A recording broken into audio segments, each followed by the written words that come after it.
Okay, तो last class में हम लोग ने आरआरबी एलपी सीबीटी 1 में जो प्रैक्टिस सेट को देख रहे थे, तो हमारा practice set 4th number complete हो चुका था। आज का हमारा क्लास प्रैक्टिस नंबर जो है 5 यहाँ पे देखेंगे, ठीक है। और यहाँ पे देखेंगे रेलवे साइंस से रिलेटेड, ठीक है। ये आपका होगा एलपी टेक्नीशियन, ठीक है। तो यहाँ पे इसके पहले हम जैसा कि आपको हर वीडियो में बताते रहते हैं कि अगर आप जो प्रीवियस ईयर एलपी टेक्नीशियन का जो प्रीवियस ईयर का पेपर आप नहीं देखे हैं तो प्लेलिस्ट में है, आप जाकर चाहें तो उसको देख सकते हैं, ठीक है।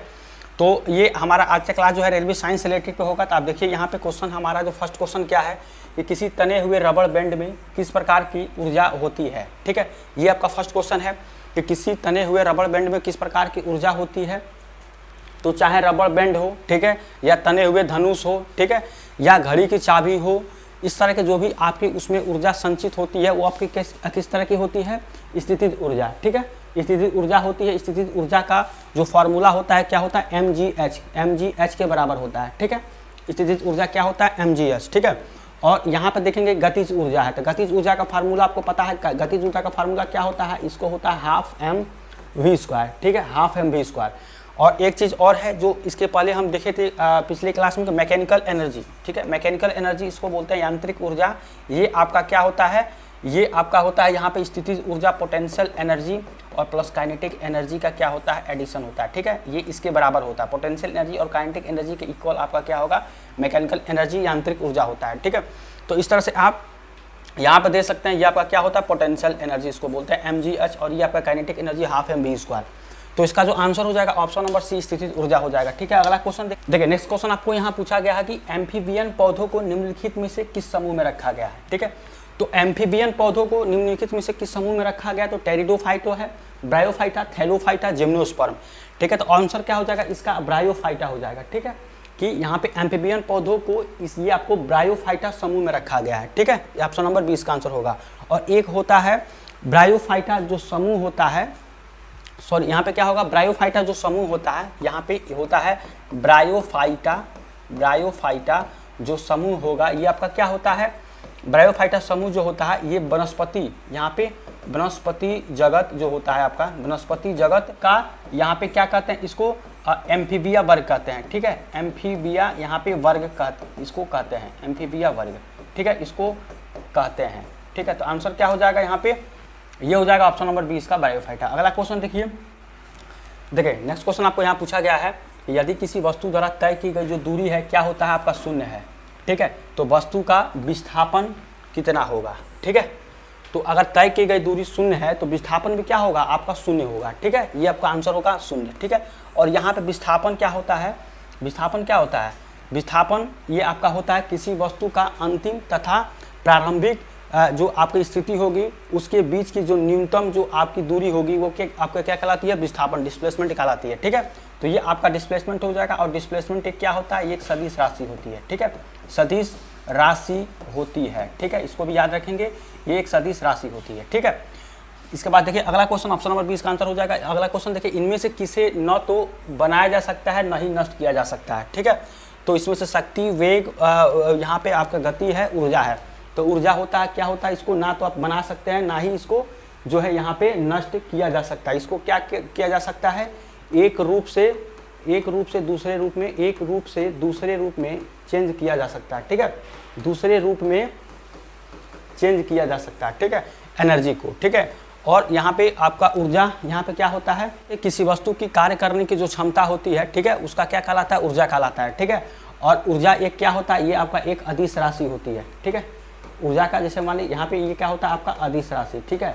और इसका विमीय सूत्र क्या होता है, यहाँ पे अगर विमीय सूत्र की बात करें, ठीक है, विमीय सूत्र इसका, तो ये आपका कितना होता है, ये होता है ml² T⁻², ठीक है, ये आपका होता है। तो जहाँ पे किसी वस्तु की कार्य करने की जो क्षमता होती है उस वस्तु क्या कहती है, आपकी एनर्जी कहलाती है, ऊर्जा, ठीक है। तो इसका ऑप्शन नंबर जो डी हो जाएगा, ठीक है। तो इसको ना तो बनाया जा सकता है ना ही नष्ट किया जा सकता है, ये आपका ऊर्जा होगा। ऊर्जा को एक रूप से दूसरे रूप में ट्रांसफर यहाँ पे चेंज किया जा सकता है, ठीक है। Option number D. देखिए नेक्स्ट क्वेश्चन आपको है कि एक लेंस में इतना डायोप्टर शक्ति है, ठीक है। एक लेंस में इतना डायोप्टर शक्ति है तो लेंस की किस्म, आपको किस्म और इसकी फोकल लंबाई बताइए, ठीक है। फोकल लंबाई f, ये आपका किसका है, डायोप्टर आपका ये है, ठीक है। लेंस की जो क्षमता होती है किसमें होती है, जो लेंस की क्षमता किसमें होता है, डायोप्टर में, ठीक है, डायोप्टर, ठीक है। इसको याद रखिएगा, ये आपकी लेंस की क्षमता होती है, इसको ठीक है। तो ये आपका डायोप्टर यहाँ पे आपको दिया गया है, पी का वैल्यू कितना दिया गया आपका +2.0 यहाँ पे डायोप्टर दिया गया, ठीक है। और यहाँ पे फोकल लंबाई है, तो P इक्वल टू कितना होता है 1/f होता है, ये आपका फार्मूला होता है। अब इसको f आपको पूछ रहा है, तो जब आप f निकालेंगे तो f कितना हो जाएगा, f निकालेंगे तो 1/p हो जाएगा, ठीक है। तो f कितना आ जाएगा यहाँ पे। अब देखिए यहाँ पे सबसे पहले ये है कि आपको लेंस की किस्म और फोकल लंबाई कह रहा है, तो यहाँ पे 1/p आपका कितना हो जाएगा, ये प्लस का 2 आ जाएगा, ठीक है। तो इसका जो भाग देंगे तो कितना आ जाएगा 0.5 मीटर आ जाएगा, ठीक है। ये तो आपका आ गया। अब देखिए 0.5 मीटर सब में दिया है, ये तो हो गया। लेकिन आप ये कैसे पता करेंगे उत्तल होगा कि अवतल होगा, क्योंकि आपको आंसर में ये दिया गया है। तो जब आपका प्लस होता है तो क्या होता है, आपका उत्तल लेंस होगा, ठीक है। मैं जो भी आपका यहाँ पे एफ की जो वैल्यू आएगी, यहाँ पे प्लस में आया है तो ये उत्तल हो जाएगा। अगर वही नेगेटिव आता तो क्या होता, अवतल होता, ठीक है। तो इस तरह से आपका प्लस में आया है प्लस 0.5 मीटर, तो आपका हो जाएगा उत्तल, और 0.5 मीटर आंसर आपका हो जाएगा। ऑप्शन नंबर ए इसका आंसर हो जाएगा, ठीक है। तो ये था क्वेश्चन। अगला क्वेश्चन देखिए, हम जो भोजन ग्रहण करते हैं उसमें प्राप्त हुई कुछ ऊर्जा की संग्रहित किसमें होती है, ठीक है। तो हम जो भोजन ग्रहण करते हैं उसमें प्राप्त जो आपका यहाँ पे ऊर्जा होती है किस में संग्रहित होती है, तो ग्लाइकोजन में, ठीक है। ऑप्शन नंबर डी इसका आंसर हो जाएगा। ये ग्लाइकोजन में आपको क्या होती है, संग्रहित होती है। ऑप्शन नंबर डी इसका आंसर हो जाएगा। अगला क्वेश्चन है कि मोहन का वजन यहाँ पर कितना है, 40 किलोग्राम है, ठीक है। मोहन का जो वजन है 40 किलोग्राम है और वो 10 सेकेंड में इतना सीढ़ियाँ चढ़ जाता है यदि प्रत्येक सीढ़ी की ऊंचाई कितनी है, 15 सेंटीमीटर है, ठीक है। प्रत्येक सीढ़ी की ऊंचाई 15 सेंटीमीटर है, तो मोहन की शक्ति क्या है, ठीक है। मोहन की शक्ति, अब देखिए शक्ति क्या होता है, कार्य बाई समय होता है। जो आपकी शक्ति होगी वो आपकी क्या होगी, यहाँ पे कार्य बाई समय होगा, ठीक है, कार्य बाई समय। अब देखिए सबसे पहले आपको क्या करना है, यहाँ पे सबसे पहले जो आपको दिया गया है उसको लिख लेना। देखिए वजन यहाँ पे m की जो वैल्यू दिया गया, कितना दिया गया है 40 kg यहाँ पे दिया गया है। अब देखिए यहाँ पे टाइम कितना दिया गया है, ये दिया गया है 10 सेकेंड, ठीक है। टाइम दिया गया 10 सेकेंड और 50 सीढ़ियाँ चढ़ जाता है, ठीक है। सीढ़ियों की संख्या कितनी है, देखिए यहाँ पे देखेंगे ये आपका क्या है, सीढ़ियों की संख्या, सीढ़ियों की संख्या कितनी है, ये आपकी 50 है, ठीक है। और प्रत्येक सीढ़ी की ऊंचाई इतनी है, ठीक है। तो एक सीढ़ी की ऊंचाई कितनी हो जाएगी, एक अगर सीढ़ी की ऊंचाई देखें तो ये कितनी है, प्रत्येक सीढ़ी मतलब एक सीढ़ी की ऊंचाई कितनी है, 15 सेंटीमीटर है, ठीक है। तो एक सीढ़ी की ऊंचाई अगर 15 सेंटीमीटर है तो कुल सीढ़ी की ऊंचाई कितनी हो जाएगी, यहाँ पे कुल सीढ़ी की ऊंचाई मतलब कुल सीढ़ियों की ऊंचाई यहाँ पे लिख लीजिए, ठीक है। कुल सीढ़ियों की ऊंचाई ये कितनी हो जाएगी, इसको गुणा कर देंगे तो 50 × 15 हो जाएगा। 50 × 15 ये आपका सेंटीमीटर में होगा, तो 15 × 75 ये हो जाएगा 750 सेंटीमीटर, ठीक है। अब सेंटीमीटर से मीटर में चेंज करेंगे तो इसको 100 से भाग दे देंगे, ठीक है। ये आपका 100 से भाग दे देंगे तो ये जीरो खत्म हो जाएगा, 7.5 मीटर आ जाएगा, ठीक है। कुल सीढ़ियों की ऊंचाई कितनी हो जाएगी, हाइट 7.5 मीटर हो जाएगा। अब देखिए यहाँ पे कार्य जो होता है तो शक्ति निकालने के लिए आप क्या करेंगे, यहाँ पे शक्ति निकालने के लिए क्या करेंगे, यहाँ पे जो पावर होगा ये आपको किसके बराबर होगा, mgh यहाँ पे ऑल बाई टाइम हो जाएगा। तो P बराबर m कितना दिया गया, यहाँ पे देखेंगे m आपका 40 kg दिया गया है, ठीक है। तो ये आपका 40 हो जाएगा। g आपका कितना है, यहाँ पे 10 है, और हाइट कितना आया निकल के 7.5 निकल के यहाँ पे आया है, ठीक है। और टाइम कितना दिया है 10, इस 10 से 10 आपका ये कैंसिल हो जाएगा। अब बच गया 40 × 7.5 यहाँ पर करेंगे तो अगर आप यहाँ गुणा करते हैं 40 में 7 से सॉरी यहाँ पे 7.5 से अगर 4 से गुणा करेंगे तो ये हो जाएगा 2, ठीक है। ये हो जाएगा 13, 1.0 हो जाएगा, फिर यहाँ पे 10 कितना हो जाएगा, ये आपका 300 आएगा, ठीक है। यहाँ पे 300, यहाँ पे आपका आंसर आ जाएगा 300 वाट, ठीक है। तो 300 वाट आपका आंसर निकल के चला आएगा, इतना आपका हो जाएगा।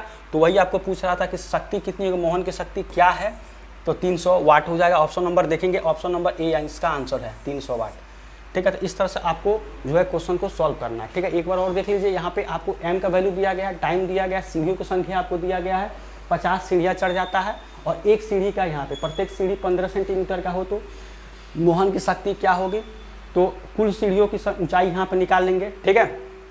अब देखिए यहाँ पे जो है यहाँ पे आप क्या करेंगे, इसका ऊंचाई निकालेंगे तो ये आपका 7 पॉइंट इतना आ जाएगा, सेंटीमीटर से इसको मीटर में चेंज करेंगे, फिर mgh/t करेंगे, यहाँ से आपको 300 वाट निकल के आ जाएगा, ठीक है।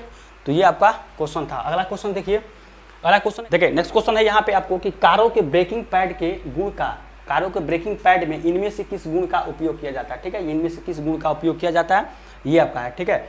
तो यहाँ पे आपको वजन, आवेग, बल, तनाव की क्रिया, घर्षण का सकारात्मक प्रभाव, ऑप्शन नंबर बी यहाँ पे देखेंगे घर्षण का सकारात्मक प्रभाव, ठीक है, घर्षण, ठीक है, घर्षण बल यहाँ पे आपका जो है इसका सकारात्मक प्रभाव होगा, तो ऑप्शन नंबर बी इसका आंसर हो जाएगा। अब देखिए यहाँ पे आपको एक होता है घर्षण बल, ठीक है, घर्षण बल, इसको अंग्रेजी में क्या बोलते हैं, फ्रिक्शन फोर्स बोलते हैं, ठीक है, फ्रिक्शन फोर्स। तो ये क्या कहलाता है, देखिए दो संपर्क वस्तु रखा गया, मान लीजिए ये वस्तु एक है, ये वस्तु दो है, ठीक है, दो वस्तु जो संपर्क में रखी गई है, ठीक है, उनके बीच में क्या करता है, एक फोर्स का काम करता है, एक बल जो है यहाँ पे काम करता है, एक जो फोर्स होगा ये आपका कार्य करता है, ठीक है, जो क्या करता है, इस जो गति करती है जो वस्तु होती है, दोनों अगर वस्तु आपकी गति कर रही है, ठीक है, तो इनके बीच में क्या होगी, जब यहाँ पे दो संपर्क वस्तु रखी गई है, ठीक है, इसके बीच में एक जो है बल कार्य करता है, ठीक है, तो अब यहाँ पे क्या करेगा कि जब ये गति करेगा तो इस गति का विरोध जो करता है, जो बल जो इस गति का दोनों वस्तुओं की गति का क्या करेगा, विरोध करेगा, वो क्या कहलाता है, आपका घर्षण बल कहलाता है, ठीक है, वही आपका क्या होता है, घर्षण बल, यहाँ पे आपका घर्षण बल कहलाता है, ठीक है, फ्रिक्शन फोर्स, ठीक है। तो इस तरह से क्या हो जाएगा कि कारों के ब्रेकिंग पैड में क्या उपयोग किया जाता है, तो घर्षण का सकारात्मक प्रभाव। और देखिए घर्षण के बिना आप क्या होगा, चलना आपका जो है क्या होता है, मतलब असंभव हो जाएगा, ठीक है, असंभव हो जाएगा, अगर घर्षण नहीं है तो आप चल नहीं पाएंगे, ठीक है। तो इस तरह से ये आपका कुछ इसके बारे में था, ठीक है। अगला क्वेश्चन देखिए, प्रोपेन का रासायनिक सूत्र कौन सा है, ठीक है।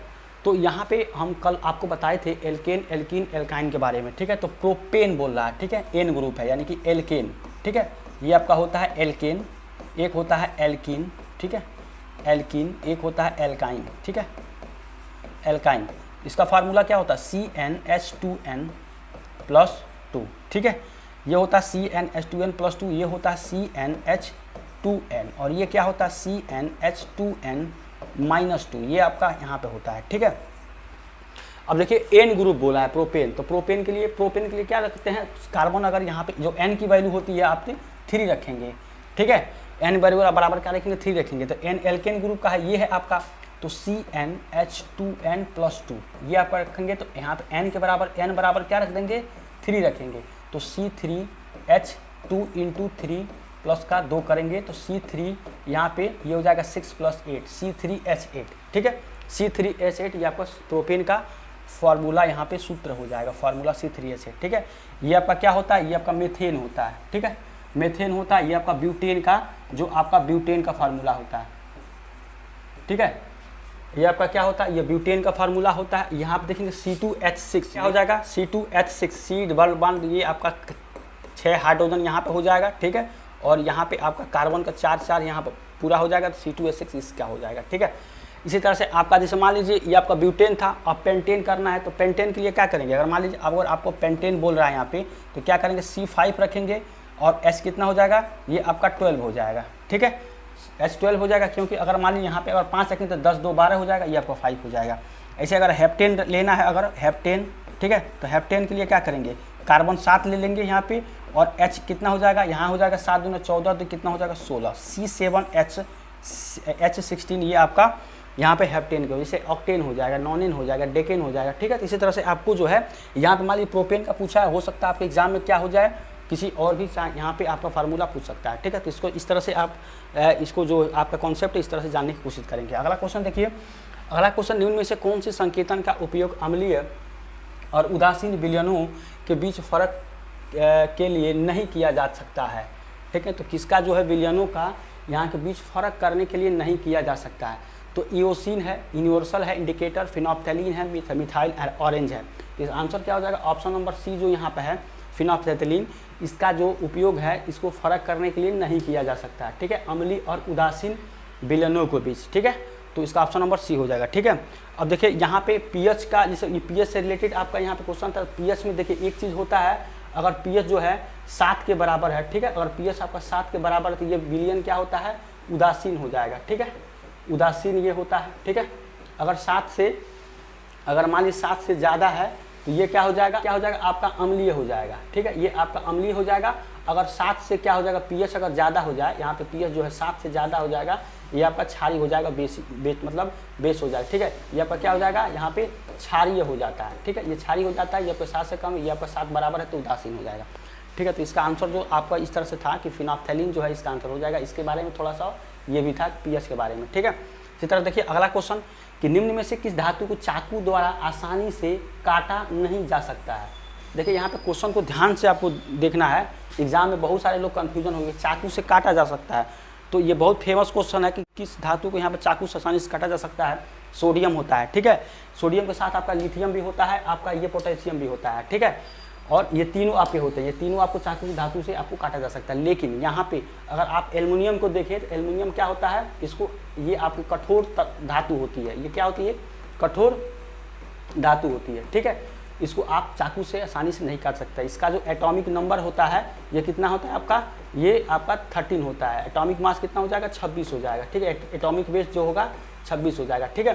तो इस तरह से आपका क्या हो जाएगा, इसका आपका जो है इसका आंसर हो जाएगा एल्युमिनियम, इसको चाकू से नहीं काटा जा सकता है, ठीक है। इसको ध्यान से आपको पढ़ के क्वेश्चन को देखना है। अगला क्वेश्चन देखिए कि सोडियम हाइड्रोजन कार्बोनेट, ठीक है। अगला है आपका कि सोडियम जो हाइड्रोजन कार्बोनेट है को गर्म होने पर निम्न गैसों में से कौन सी गैस निकलती है, ठीक है। तो सोडियम हाइड्रोजन कार्बोनेट NaHCO3, ठीक है।